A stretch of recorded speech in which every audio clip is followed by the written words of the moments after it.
Hola, buenas tardes. Vamos a continuar con nuestro tema. Vamos a compartir pantalla. Y bueno, ok, ya está, ya vimos todo esto. Y quedamos en la teoría del reconocimiento, que es esta diapositiva. Ok. Después de la doctrina Díaz Ordaz, que ya quedó explicada, tenemos dos reconocimientos más, de insurgencia y de beligerancia. Es una complicación muy grande la que hay entre estos dos tipos de reconocimiento, porque hay que distinguir cuál es la verdad en la insurgencia y cuál es la verdad en la beligerancia. Cuando hay un reconocimiento de insurgencia, debemos entender que los estados van a aceptar a un movimiento independiente en el término de una potencia colonizadora y una colonia para que el movimiento independentista tenga identidad a nivel internacional. Esto implicaría, de alguna manera, que hay una colonia, la colonia se quiere independizar y el movimiento organizado que busca la independencia de este país, entonces es a la que se le va a dar reconocimiento de insurgencia. Los efectos del reconocimiento de insurgencia es que van a considerarse como Estado, va a considerarse como Estado al movimiento insurgente sin necesidad de que haya sido o que ya haya logrado la independencia, sino que simplemente es darle un reconocimiento de tipo Estado, aunque no ha logrado la independencia. En cambio, en el reconocimiento de beligerancia, la explicación debe ser un poco más compleja porque es cuando hay una lucha civil entre un Estado y entonces se le va a dar reconocimiento a la parte no gubernamental. Aquí la verdad es que sí es muy más complicado de entender porque debemos de comprender que aquí no hay potencia ni colonizadora ni colonia, sino hay un Estado.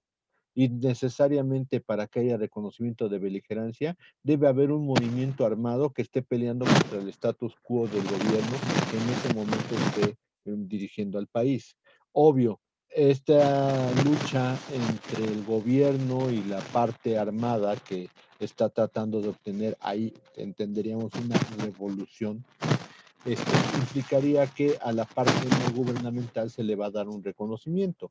El caso más conocido de reconocimiento de beligerancia es la Organización para la Liberación de Palestina, que encabezó durante muchísimo tiempo Yasser Arafat. Si ustedes recuerdan, en las Olimpiadas de 1972 en Múnich, hubo un ataque a la sede de los atletas israelíes y ese ataque fue programado, fue creado, fue llevado a cabo bajo la Organización de la Liberación de Palestina. Y a la organización se le llegó a dar un reconocimiento de beligerancia. Sin embargo, el problema es que después de la muerte de Yasser Arafat, la Organización para la Liberación de Palestina pues no ha tenido efectos, ha sido más bien absorbida por el gobierno israelí y se acabó el reconocimiento de beligerancia. Durante algún tiempo se estaba en discusión sobre si se le tenía que dar reconocimiento de beligerancia al Ejército Zapatista de Liberación Nacional.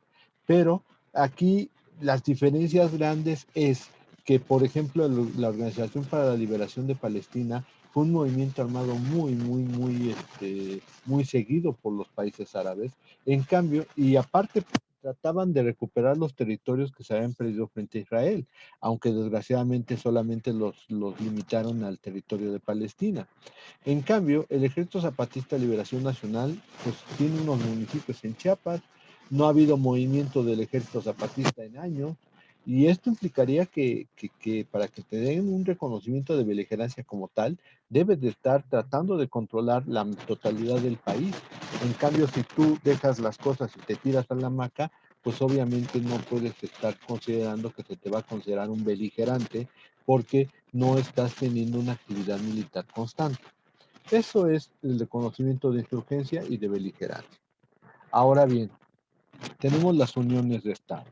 Las uniones de Estado antes se podían manejar principalmente por el rey y se divide en las uniones personales y reales. Pero después hubo reuniones de estados y los estados dan lugares a las confederaciones y a la federación. Vamos a ir dilucidando un poquito esta situación. Estado A y Estado B por el juego de las leyes de sucesión, van a tener al mismo rey. Esa es una unión real, una unión personal, perdón, cuando tienen al mismo rey. La situación está en que Estado A y Estado B son independientes. Técnicamente se pueden hacer la guerra, aunque tengan al mismo monarca como jefe de Estado. Y a final de cuentas, aquí la situación está en que es un juego de las leyes de herencia. O sea, no es algo que esté planeado, no es algo que suceda todos los días. En la unión personal, generalmente se deja mucho que sean los reyes los que caigan en unión personal. Sin embargo, a veces sucede que, por ejemplo, varios estados, perdón, quieren a un mismo jefe de estado. Y se dio el caso de que Simón Bolívar fue a su vez presidente de Perú, de Venezuela y de Colombia, y en algún momento de Venezuela y Colombia. O sea, técnicamente el mismo presidente era el presidente de los tres países. Entonces ahí tenemos un caso muy particular. Vuelvo a insistir, técnicamente se pueden hacer la guerra, aunque tengan al mismo monarca. Sin embargo, pues es una figura que prácticamente, fuera de estos ejemplos que les estoy dando, ya no existe mucho, porque, por ejemplo, ya no es tan frecuente que las leyes de sucesión designen al mismo monarca en jefe de Estado de dos países. Pero, pues, por ejemplo, podemos comentar, Reino Unido, la princesa de la reina de Inglaterra, a lo vez también fue de Hannover, que era un reino alemán que estaba, actualmente ya bajo la soberanía de Alemania, pero en algún momento fue, un reino y Hannover y la reina de Inglaterra eran los mismos reyes, o podemos hablar un poco también de que en algún momento de la historia Francia e Inglaterra tenían la misma cadena de sucesión. En cambio, la unión real, pues es lo mismo, pero a diferencia, por ejemplo, de la unión personal, el Estado A y el Estado B forman un solo sujeto de derecho internacional. Mientras que en la personal A y B son dos sujetos de derecho internacional, en la unión real son dos países que forman un solo sujeto de derecho internacional. Y aquí, pues, podríamos poner como ejemplo al Imperio Austrohúngaro, que tenía dos países, Austria y Hungría. En algún momento de su historia, Suecia este, y Noruega también les compartieron reyes y era todo un país unificado. Hoy ya tienen su frontera, pero en su momento llegó a ser un país unificado. Entonces, definitivamente estamos hablando de leyes de sucesión, intervienen los reyes, ya prácticamente no existe muchos los casos de unión real o de unión personal. Actualmente los estados, pues generalmente pueden compartir en una federación o en una confederación. La diferencia entre federación y confederación. En la federación tenemos Estado 1, Estado 2, Estado 3, Estado 4, Estado 5, Estado 6, pero todos se unen para formar un solo sujeto de derecho internacional bajo una ley fundamental que se llama Constitución. Los Estados Unidos mexicanos, pues es una federación. ¿Por qué? Porque hay 32 entidades federativas que cada una se supone que tiene su propia independencia, pero que ceden su soberanía a un solo sujeto que se llama Estados Unidos mexicanos. México es un caso de federación, Estados Unidos es un caso de federación, Argentina es un caso de federación, el caso de Brasil es un caso de confederación, Alemania es un caso de confederación, de federación. ¿Qué es la confederación? Estado 1, Estado 2, Estado 3, Estado 4, Estado 5, Estado 6 se unen, pero se unen bajo un tratado y el tratado les da su independencia. Es decir, mientras que en la federación los 6 estados forman un solo sujeto de derecho internacional, la confederación solamente es un tratado entre los diversos sujetos que la forman y van a ser tantos sujetos de derecho internacional como estados sean para que se pueda entender. En este caso, la confederación tiene a 6 estados, pero no forman un solo sujeto, tienen 6 estados independientes, 6 sujetos de derecho internacional. Esa es la diferencia entre la federación y la confederación. La federación se basa en una constitución y forman un solo sujeto de derecho internacional. La confederación se firma un tratado y todos los estados que lo firman van a ser sujetos de derecho internacional. Vamos con el que sigue y vamos con los estados en situación particular. En primera instancia, tenemos el caso de los protectorados. ¿Qué es un protectorado?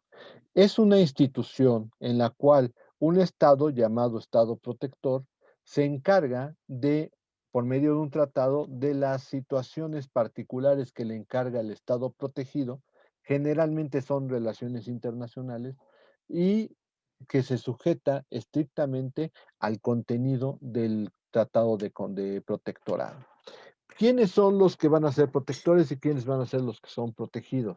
Generalmente los protegidos van a ser países pequeños como Liechtenstein, como San Marino, como Mónaco, los cuales van a utilizar su relación con países más grandes, Liechtenstein con Suiza, San Marino con Italia o el caso de Mónaco con Francia, para hacerles llegar la representación internacional de ellos por medio de un tratado.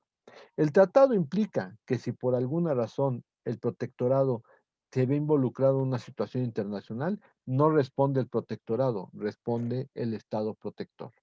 Pero obviamente el tratado tiene, pues puede tener muchas consecuencias. Por ejemplo, uno de los puntos más interesantes, por ejemplo, del Tratado de Mónaco, es que si no hay un descendiente de la familia Grimaldi en el trono de Mónaco, entonces se entenderá que Mónaco pasa a la soberanía francesa. O sea, la consecuencia de no tener a un Grimaldi en el trono de Mónaco implica que necesariamente eso va a pasar a Francia.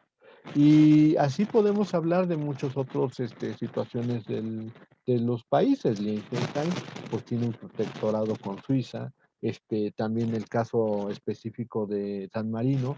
Antes estaba Andorra. Andorra era un país muy pequeño que está en la frontera entre Francia y España, pero él obtuvo la independencia en 1997 y se acabó el protectorado. Pero, o sea, hay países pequeños que pueden llegar a necesitar. En algún momento, la República Alemana de Bohemia fue protectorado de la Alemania nazi. Obviamente ya desde hace mucho tiempo que Bohemia ya es parte de Alemania, pero pues en su momento llegó a ser protectorado. Ahora, estos protectorados, insisto, solamente son cuestiones en cuanto a situaciones internacionales. Después tenemos a los estados en neutralidad perpetua. ¿Qué implica un estado de neutralidad perpetua? Precisamente es un estado que por medio de un tratado, otros estados le reconocen su carácter neutral y de que no va a poder tomar las armas ni a favor ni en contra de ningún otro país, salvo cuestiones de legítima defensa. Bajo estas condiciones, la neutralidad perpetua implica que todos los estados que firman el tratado le tienen que respetar la neutralidad a ese país.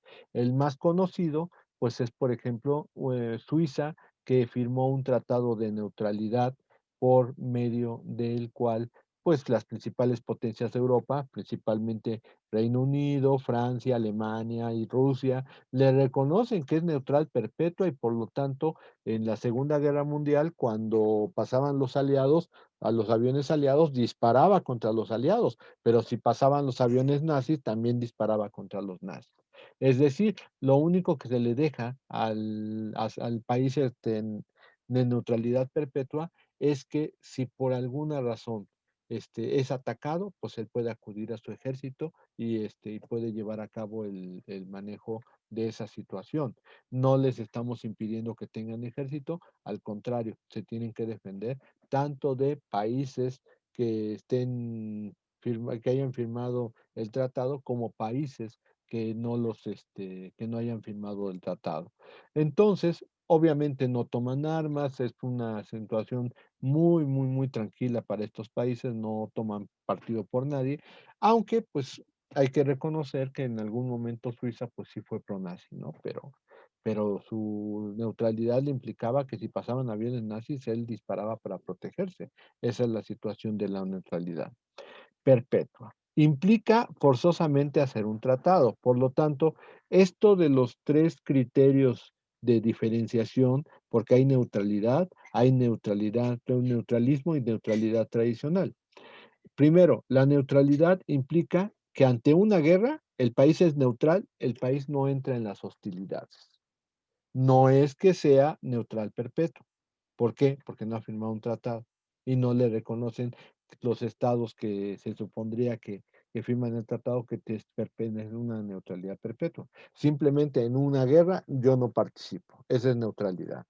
El neutralismo fue un movimiento que se dio a partir de los años 70, en donde generalmente había países capitalistas, había países socialistas, y los del neutralismo se llamaban los países no alineados, es decir, algunos países que se consideran que no estaban ni con melón ni con sandía y que hicieron un movimiento aparte. De esos participó, por ejemplo, Cuba, Suecia, en los cuales, pues no, o sea, ellos no les motivaba mucho el ser capitalistas o el ser socialistas, sino simplemente decían, nosotros somos no alineados, no estamos ni con melón ni con sandía.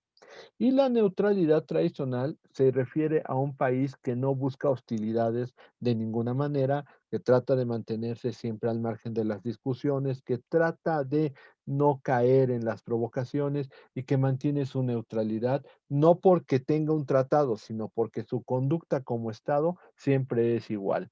En este orden de ideas, el país típico de neutralidad tradicional es Suecia. No confundir. Suiza es neutralidad perpetua. Suecia es neutralidad tradicional. ¿Por qué? Porque Suecia se ha mantenido fuera de los problemas europeos, porque Suecia no busca mayores complicaciones con su política exterior, trata de ser un país neutral, trata de ser un país que es más amigo que combatiente, que no se alinea con nadie. Entonces, eso es lo que diríamos que nosotros, que es un país con neutralidad tradicional. México, a nivel internacional, podría considerarse también un país con neutralidad tradicional. Esa es mi opinión. Pero bueno, o sea, a final de cuentas, esa es la calidad con la cual podríamos entender la neutralidad tradicional. ¿Ok? Bueno. Y ya nada más nos queda el caso del Vaticano. Tengo 19 minutos, a lo mejor vamos a completar 25 minutos para dejar este tema visto. El Vaticano, para mí, no es un estado. En primera, porque los 3 elementos fundamentales, el territorio es minúsculo, es medio kilómetro cuadrado, o sea, es una, ni siquiera una media unidad habitacional, es menos de una media unidad habitacional, o sea, es una cantidad de territorio muy minúsculo. Dos, la población, pues son padres o son monjas, pero no viven ahí, o sea, llegan al Vaticano, pero se van a dormir a Roma. Es lo normal, el único que vive ahí es el Papa con todo su séquito. Y por otra parte, el poder político, pues no existe poder político. El Papa pues, es electo por una serie de príncipes católicos que a final de cuentas ni siquiera viven ahí, nada más lo escogen. Él es líder de una religión, pero pues, o sea, esos son puntos en los cuales yo diría, pues por eso no es un Estado. Sin embargo, durante años antes de la unidad italiana, los estados pontificios, que eran un territorio muy grande de Italia, estaba controlada por el Papa. Cuando se dio la Unión Italiana por José Garibaldi, por allá por el año 1869, al Papa le dejaron nada más el puro Vaticano, o sea, le quitaron todos los estados pontificios y le dijeron, señor Papa, pues usted va en ese pedacito. Y obviamente el Papa jamás quiso estar de acuerdo. Es más, por eso se dio el caso, se llamó la cuestión romana. Es decir, el Papa pues apelaba que él tenía más territorio y los italianos decían, no, pues el poder de la iglesia no necesita más que el territorio del Vaticano. Todo esto terminó con los acuerdos de Letrán en 1929, en la cual se reconoce la soberanía del Papa, se le reconoce como un Estado por parte de Italia, craso error, pero bueno, así lo reconoce, y técnicamente ellos ya empiezan a tener una cantidad impresionante de relación, principalmente porque se había dejado que el Papa controlara toda la Ciudad del Vaticano, que insisto que es muy pequeña, y aparte, pues, creo que por ahí tengo la foto, copié la foto. Ah, pues, aquí está, miren. Esto es el Vaticano, todo esto es en la Plaza de San Pedro, y nada más tiene algunos jardincitos por ahí atrás, algunas canchitas de fútbol, algunas cuestiones. Aquí está la Capilla Sixtina, o sea, realmente no es, no es muy grande. Esto es, es media escuela quizá, media escuela, y estoy diciendo que yo creo que la escuela es más grande que el Vaticano. Por eso, precisamente, las fronteras del Vaticano son de esas cintas que ponen en los bancos. Imagínense nada más de qué tamaño estamos hablando. Entonces, este acuerdo de Letrán le dio reconocimiento al Papa y al Vaticano como Estado por parte de Italia. Sin embargo, estos acuerdos de Letrán fueron modificados en 1984, donde, por ejemplo, Roma deja de ser la ciudad eterna, hay libertad de creencias en Italia, por lo tanto se quita la obligación de la religión católica y la educación católica pues, va a ser opcional en Italia. Esto es lo que sería el Vaticano. Yo insistiría, en el momento en que ustedes quieran ver un Estado, pues no es un Estado. No hay los elementos necesarios para considerarlo un Estado. Sin embargo, a nivel internacional se le considera así, simplemente por el hecho de que Italia se lo reconoció, y prácticamente tiene relaciones con los países y manda sus nuncios. El nuncio es el embajador del Vaticano y técnicamente realiza labores de Estado, aunque, insisto, si vamos a los elementos, no lo es. ¿Ok? Muy bien. Con esto vamos a dejar el tema visto. Sin embargo, pues hay muchas cosas que discutir ahorita que regresemos, principalmente entregas y principalmente equipos. Entonces, nos vemos en un ratito.